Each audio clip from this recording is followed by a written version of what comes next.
tell them about probate, Jess. Why do you want to avoid probate? So probate costs money. The AARP estimates that it costs 5 to 10% of the value of an estate just to make it go through the probate process. And it also costs time. So it takes about a year to get through that, and it's completely unnecessary. I think we probably want to touch on, I think a lot of people think that if they have a will, that they have an estate plan.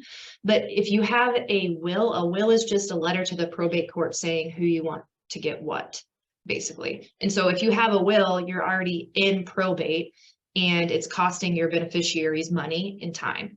And so a trust completely bypasses the probate process, because if you have everything in the trust, that all of your assets in the trust, they're not going to have to go through probate at all. You don't have any assets that are in the name of a dead person, because the trust still exists. Another thing with a trust that's different from a will, remember, a will is just a letter to the probate court.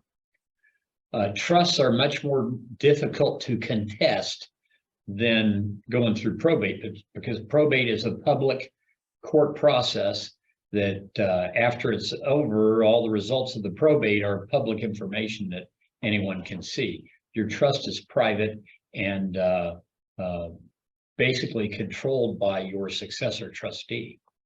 So having a trust protects your family by keeping them from having to go through the probate process, the cost and the time that that takes. And it also makes sure that the instructions of who you want to get what and who's going to manage and distribute all those things is very clear, so that there's not any room for arguing or anything like that that can sometimes where you've heard of wills being contested. Well, they're contested in probate court. Very, very difficult to contest a trust. So